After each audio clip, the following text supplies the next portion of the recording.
Padahal kita semua merasakan bagaimana krisis yang berkepanjangan yang dilakukan kemaksiatan oleh mereka. Wate gejuk musibah li Allah Ta'ala kan kejungo waknya menteng kenang. Wate gejuk musibah li Allah Ta'ala tajak ulang pada hanjit panen, tajak unuhun kenang penyakit mirah, tajak tamekat hanatrop ekonomi sebagaimana yang dimaksud. Krisis dalam segala sektor. Ini kenapa? Dampak dari kemaksiatan yang dilakukan oleh segelintir manusia yang saat kita sampaikan hai tempati.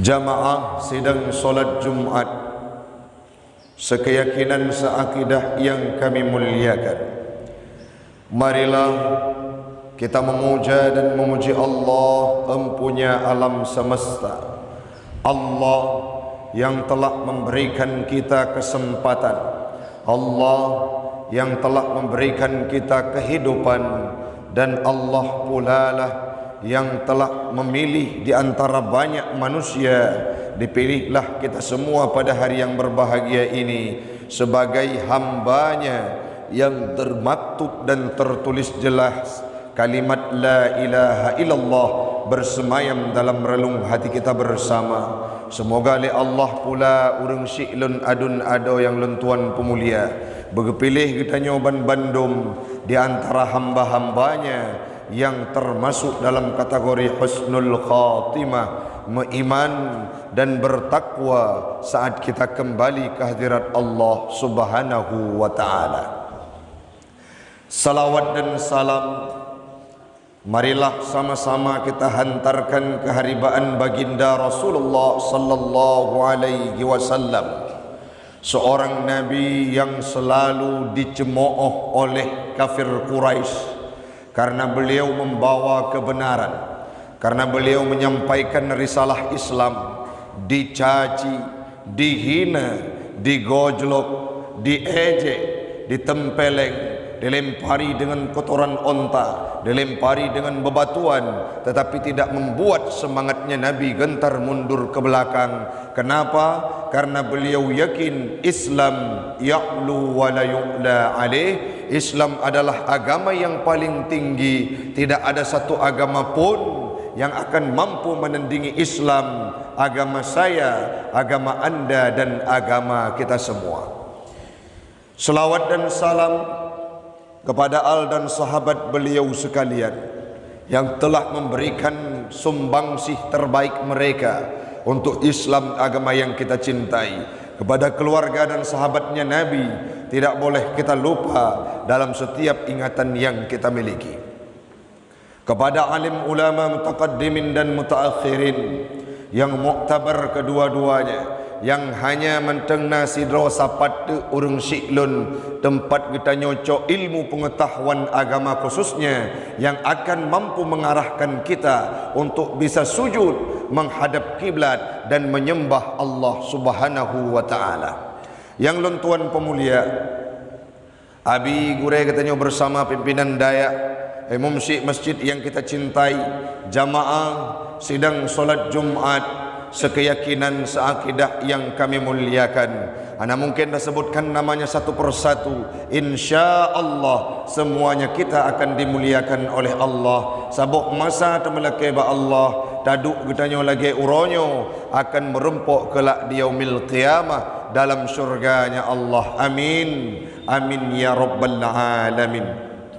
Hamba Allah urang syi'lun, akhir-akhir ini kita sangat banyak dikejutkan dengan pesta pora, dengan maksiat yang makin merajalela hampir di semua sektor, menjangkit semua pihak, dari mulai anak miat sampai remaja, bahkan orang-orang yang katuha, dewasa, bahkan orang-orang yang sudah lansia. Mereka diterpa dengan kemaksiatan dan tidak pernah sadar untuk berhenti di tempatnya, tidak pernah punya pemahaman pajan lun lun wo ba Allah, pajan lun lun kembali ke jalan yang benar. saat maksiat sudah merajalela, baik itu perjudian, baik itu mabuk-mabukan, sabu-sabu makin meningkat secara prestisius di tempat kita di Aceh, bahkan perjudian, perzinahan kata tume ronyo rata pelosok dan jeb-jeb dusun, bahkan di perkotaan, jangankan di perkotaan, di desa pun sudah mulai mereka mengenal dengan perzinahan. Artinya kemaksiatan ini sudah merajalela dan menyentuh segala umur usia. Tidak hanya para orang-orang dewasa, remaja, pemuda, bahkan anak-anak yang masih berada di bangku sekolah, mereka juga termasuk dalam salah satu di antara pelakunya. Banyak kasus-kasus perzinahan yang kita temukan, yang disiarkan oleh media, baik media surat kabar, media cetak, media elektronik, media digital. Kita lihat bagaimana fenomena alam raya khususnya di Aceh, pergeseran syariat Islam itu dari waktu ke waktu sudah mulai terasa dalam kehidupan kita. Dan nyawa katuh janji Nabi urung syi'lun, sebagaimana Nabi pernah berkata, bada'al islamu ghariban, ruh Islam jamun asing dalam kehidupan orang jahiliyah. Mereka hidup dalam hiruk pikuk duniawiyah, bermaksiat, hidupnya seperti dalam rimba, udip lagi udip binatang, buat mezina, sembah patung, inanggop inangji, mejudi, pesta pora, mabuk-mabukan, bahkan sangat sering terjadinya pembunuhan. Kapan itu terjadi? Sebelum Islam datang, Nabi Allah Isa sudah diangkat oleh Allah Ta'ala. Masa transisi, hana ajaran watenyan ke gepegah le Nabi Muhammad saat Islam disuarakan umur 40 tahun Nabi Muhammad gebiasah oleh Allah, gebangkit untuk menyampaikan risalah Islam, menyampaikan risalah kebenaran, menyampaikan agama yang mulia, perintah Allah. Apa yang beliau sampaikan, Islam terasa asing saat pertama datang. Orang sering dengan mezina, datang Islam jangan lakukan perzinahan. Orang sering hidup seperti dalam kebun, dalam hutan. Siapa yang kuat dia berkuasa. Nyawa orang tidak bermakna. Poh mepoh menjadi tradisi, sehingga datang Islam. Apa yang disampaikan? Hanjut saling membunuh tidak boleh. Asing pendapat tersebut, mabuk-mabukan, bahkan para sahabat setelah Islam pun datang.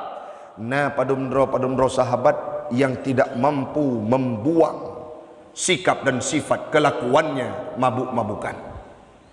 Hai gepina jeb imabuk ka sering ka biasa kajit ke tradisi lagi kita nyojeb kopi. Ada juga sahabat yang belum bisa menjauhkan hal tersebut, maka Islam datang secara perlahan-perlahan. Wate jamun ke perintah jeb imabu wala taqrabu salah wa antum sukara, baik puto kesembahyang menyegata mabuk masih dibolehkan. Tapi saat Islam sudah kafah, sudah kuat, Allah melarang melalui lisan Nabi sehingga dilarang semuanya. Apa yang ingin kita sampaikan? Islam pun truk jamun asing. Jina akibat uronyo urang syi'lun lagi seolah-olah Islam ingin kembali. Islam akan ghariban, Islam akan asing kembali.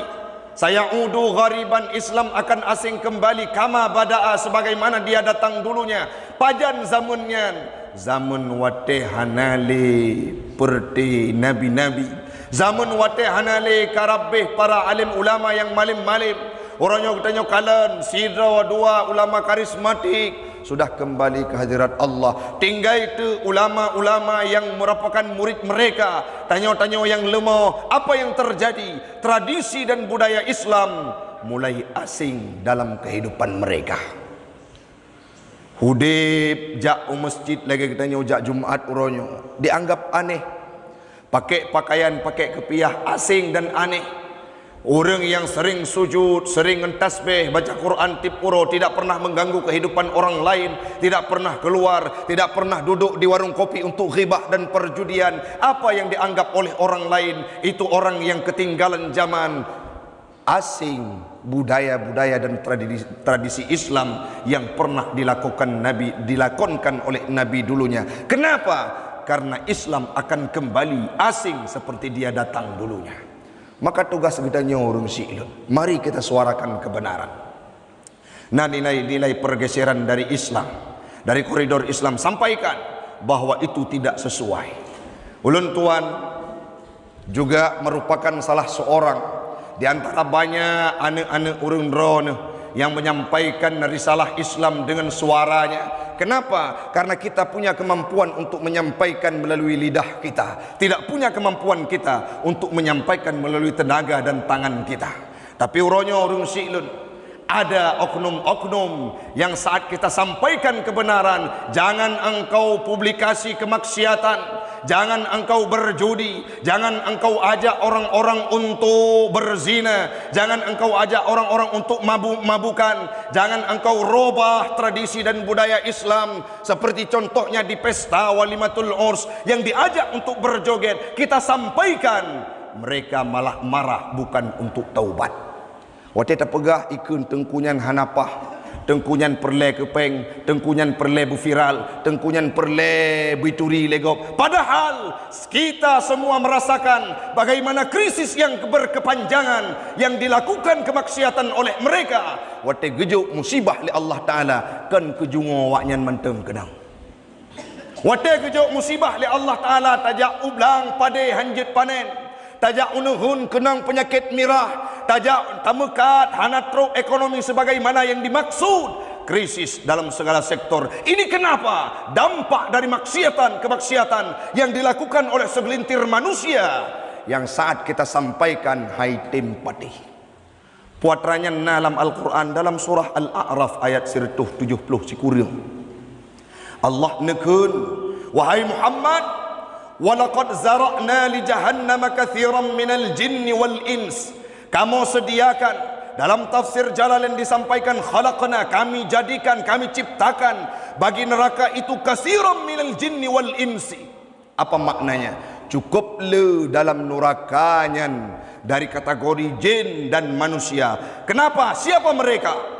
Lahum qulubun la yafqahuna biha. Atena, pikiran, akal sehat punya, tetapi mereka la yafqahuna biha, tidak mau memahami kebenaran. Disampaikan oleh Imam Jalaluddin As-Suyuti dan Al-Mahalli, makna la yafqahuna biha al-haqqa, mereka tidak mau memahami kebenaran dan bahkan terjerumus dalam kebatilan. Yang selanjutnya Allah melanjutkan, tidak hanya punya hati dan punya akal yang tidak mau dipakai pada koridornya. Selanjutnya Allah menyampaikan, walahum a'yunul la yubsiruna biha. Mereka punya mata, mereka punya penglihatan, mereka punya panca indera, la yubsiruna biha, tetapi tidak mau melihat apa yang harus dilihat oleh mata manusia. Dalil-dalil qudratillah, kekuasaannya Allah, basaran i'tibaran, mereka melihat dengan gecok i'tibar dan kebaikan. Orang-orang yang na mata, tanya umadum yang na mata, yang gebi penglihatan oleh Allah Ta'ala. Wate tajak takalan gunung, saat kita melihat gunung tinggi menjulang, itu bukti kebesaran Allah. Takalan laut juga memberikan pesan terhadap pandangan kita, luar biasa kudrahnya Allah. Wate takalan orang yang carang, luar biasa Allah menciptakan manusia dengan akal dan pikirannya, beda dengan orang lain. Tapi orang-orang yang menjadi penghuni neraka tadinya yang disebutkan oleh Allah Ta'ala, na mata, itu mata dari kebaikan, tidak mau melihat kebesaran Allah Subhanahu wa Ta'ala. Wate tapegah hai tengku metuah nepiuh maksiat karena Allah kekalan hana urusan lung dengan Allah Ta'ala, lung kudip kedrau pengdrau kunuk pubut maksiat kedrau. Begitu yang dilontarkan kepada kita, maka gekun li Allah Ta'ala, mereka merupakan orang-orang yang menjadi penghuni neraka, katsiran minal jinni wal ins. Selanjutnya Allah nesambung lo dalam firman yang disampaikan melalui lisan Nabi Muhammad, walahum adhanun la yasma'una biha. Nah, Allah beri mereka diciptakan telinga. Orang-orang yang sudah masuk dalam neraka tadi punya telinga, punya pendengaran, punya alat dengar, na punyung menyabahata katanya, na kuping, na ketopong, tetapi tidak mau mendengar kebenaran, tidak mau mendengar kebaikan. Watena urang pegah nasihat itu. Bahkan naikun menyedra ni apa betlung nemita lapak lain. Padum nala uronyo urang silun. Ulama-ulama, oh Tengku Taufik drone kadi caci dihina, hana seberapa medum Abu Mudi yang kaliber ulama ternama di Aceh, bahkan nama beliau disebutkan oleh mufti Mesir saat datang ke Aceh beberapa bulan yang lalu. Ulama yang dibanggakan di seluruh seantero dunia, Abu Mudi teruji kualitas keilmuannya, tapi beliau juga ada yang menghinanya. Baiklah tingkat abu-abu tanya Nabi Muhammad hana orang paling mulia dalam dunianya, melainkan Nabi Muhammad. Beliau merupakan jaminan surga. Bahkan tidak hanya beliau, umatnya, pengikut Nabi Muhammad termasuk getanya bandum kejamin surga oleh Allah Ta'ala. Tapi Nabi Muhammad juga sangat banyak punya musuh, bukan karena beliau jahat, tetapi orang-orang yang jahat itu tidak betah dengan Islam yang damai dan tentram. Nah, Abu Lahab paman sendiri yang menjadi musuh bagi Nabi, setiap hari mengejek dan mencaci. Ada Abu Jahal, Umayyah bin Khalaf, sangat banyak pembesar-pembesar kafir Quraisy yang mencaci, menghina, menzalimi, menganiaya Nabi Muhammad. Kenapa? Mereka walahum adhanul la yasma'una biha. Nah, punyuang hana dengoli kebenaran. Saat kita sampaikan, bukan kebenaran itu yang dicerna, tapi ditanggapi kepada orang yang menyampaikannya. Mantengku kai caci, iya tidak akan pernah gentar untuk mundur ke belakang. Sebagaimana yang disampaikan Nabi dulunya, sampaikan kebaikan walaupun itu pahit, sampaikan kebenaran walau itu pahit. Bahkan jika engkau menghembuskan nafas terakhir saat menyampaikan risalah Islam, apa kata Rasul? Akan engkau dapatkan pahala syahid dan surga menantimu. Allah nasambung ayat tersebut. Orang-orang yang tidak, mereka adalah orang-orang yang tidak mau mendengarkan kebenaran, ayat-ayatnya Allah, wa mau'izah, tidak mau mendengarkan nasihat, tidak mau mendengarkan tausiah, nasihat, pelajaran, tadabbur yang bisa menjadi pelajaran bagi mereka. Yang selanjutnya Allah sampaikan siapakah mereka? Ulaika kal an'am, mereka layaknya seperti binatang. Ratoh sama dengan binatang, na mata binatang tapi tidak berefek.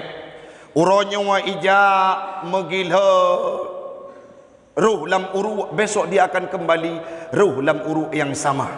Besok uronya mesti tutung kenang apui, besok dia juga akan jatuh ke tempat yang sama. Kenapa? Karena binatang hana gejuk pikiran. Apapun yang dia lihat, apapun yang dia dengar tidak akan bermanfaat dalam kehidupannya. Bahkan disambung oleh Allah Ta'ala, alam ulaika kal an'ami hum bal hum adhal, bahkan mereka lebih sesat dibandingkan binatang. Pakon wate drawai kasalah, orang-orang yang melakukan kemaksiatan tadi punya kesalahan, disampaikan oleh orang-orang yang tengku-tengku para alim ulama, disampaikan kebaikan. Apa yang disampaikan? Dia membuat pembelaan diri terhadap kemaksiatan yang dia kerjakan. Nyokenyo posisi urang yang paling berulam dunia dan gekun oleh Allah Ta'ala, kathirum minal jinni wal ins, paling le penghuni neraka adalah jin dengan manusia. Siapa yang punya hati la yafqahuna biha, punya pandangan la yubsiruna biha, punya pendengaran la yasma'una biha, tidak mau memahami, tidak mau melihat kebenaran, tidak mau mendengarkan mau'izah, nasihat yang disampaikan. Semoga orang Syiklun getanyo ban Bandung tidaklah termasuk salah satu di antara mereka orang-orang yang kaklawati termasuk dalam kategori kiswatul qulub, saat disampaikan kebenaran tidak lagi bisa diterima dengan lapang dada dan kembali kepada kodrat Islam, kembali kepada koridor Islam, kembali kepada agama yang mulia. Dan malaikat Allah Ta'ala ban bandum ketanyo tidak termasuk di antara mereka. Bro, dalam kategori hamba Allah, umat Nabi Muhammad yang senantiasa gemar mencari ilmu pengetahuan dan siap memperbaiki setiap kesalahan bila itu disampaikan oleh para alim ulama. Kalau ada ulama gure-gure katanya yang sampai kebaikan dan kebenaran, kita terima dengan lapang dada dan mengucapkan rasa syukur kepadanya dan kepada Allah Subhanahu wa taala. Yang terakhir, hamba Allah ia untuk menyampaikan kebenaran, karena Allah berfirman dalam surah Ali Imran ayat 100 put, wal takum minkum ummatun yad'una ilal khair wa ya'muruna bil ma'ruf wa yanhauna 'anil munkar ulaika humul muflihun. Apa maknanya? Lam di sini adalah lam amar, dan minkum terdapat min yang berfaedah tabaid, maka bila disimpulkan perle kifayah bagi kita nyoban Bandung, ada yang menyampaikan kebaikan dan mencegah dari kemungkaran, memerintah orang untuk mengerjakan yang ma'ruf, melarang mereka untuk mengerjakan kemungkaran. Sampaikan walaupun dicaci, dihina, andai kata musidrawatan urang yang ceramah le, hanale urang yang semebut, tidak ada orang yang menyampaikan kebaikan, mencegah kemungkaran, Bandung getanyo akan berdosa. Kenapa? Hukum dari ayatnya menurut kajian ilmu nahu dan ilmu balaghah, menurut tafsir yang ulun tuan baca, tafsir Jalalain dan Ibnu Katsir, faedah yang dihasilkan adalah hukumnya fardu kifayah. Dakwah sampaikan kebenaran ini merupakan fardu kifayah. Bila tidak ada orang yang menyampaikan, Bandung getanyo akan mendosa. Mudah-mudahan bermanfaat bagi pribadi ulun tuan dan umumnya kepada jamaah.